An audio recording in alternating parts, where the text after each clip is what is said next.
धरती के स्वर्ग कश्मीर का आनंद लें नागफनी टूर्स एंड ट्रेवल्स के साथ, जो आपको देते हैं शुद्ध शाकाहारी भोजन। श्रीनगर, गुलमर्ग, पहलगाम, सोनमर्ग आदि के सुंदर स्वर्ग का आनंदमयी टूर आज ही कराएं अपनी बुकिंग। संपर्क करें भूपेंद्र जैन और महावीर जैन से।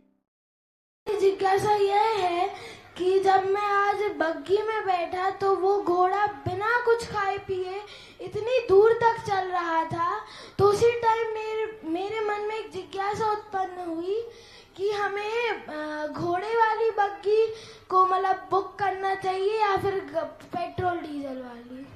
नहीं, घोड़ा वाली बग्गी ही बुक करना चाहिए, क्योंकि तुम बुक कर रहे हो इसलिए उसको शाम को खाना मिलेगा।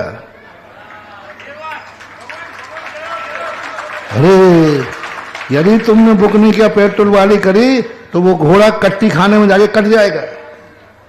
जैसे मजदूर को अपन मजदूरी देते हैं, उसको बड़ा कष्ट होता है खाना पिए बिना गर्मी में, लेकिन यदि तुम उसको मजदूरी नहीं दोगे तो वो भूखों मरेगा।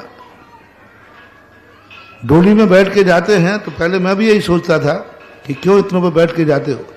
तो एक व्यक्ति डोली पे जा रहे थे, तो मैंने कहा भाई कोई तो मरने के बाद 4 लोगों पे जाता है, तुम जिंदा में जा रहे हो। अरे बंधना नहीं बनती है तो मत करो, नीचे से कर लो, पर डोली में बैठ के तो बंधना मत करो।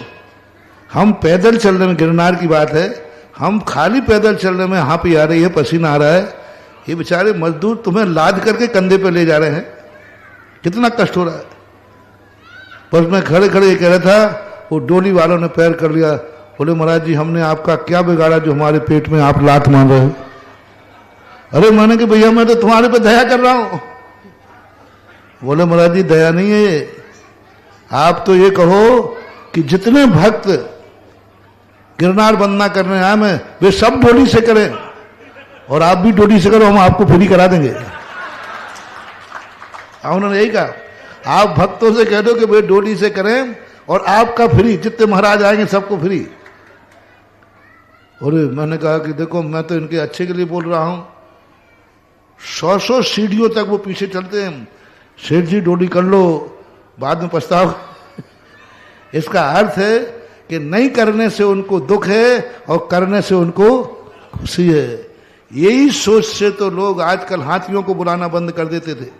हाथी को कष्ट होता है, ले साहब हाथी कट्टी खाने चलेगा, मर गए, काट डाले। हाथी को यदि तुम उपयोग में लोगे तो हाथी जिंदा रहेंगे, नहीं तो जिंदा हाथी लाख का मरा 1.25 लाख। बैल मार डाले ट्रैक्टरों ने। यही लोग, कई लोगों के सुधार, देखो बैल को कितना कष्ट होता है, खेत में चलाते हैं, उसको ताड़त करना पड़ता है, उसी कारण से बैल जिंदगी में बचा हुआ है। और जब से ट्रैक्टरों से खेती हुई है तब से बैल कहां जा रहे हैं, अब सब कट्टी खाने जा रहे हैं। और बैल को यदि कष्ट होता तो किसान का बैल आप खेत से छोड़ दीजिए, दिन भर उसको थकाया है ना, मारा भी है, आप उसको खेत से छोड़ दीजिए, वो घूम करके कहां आएगा, क्यों आया।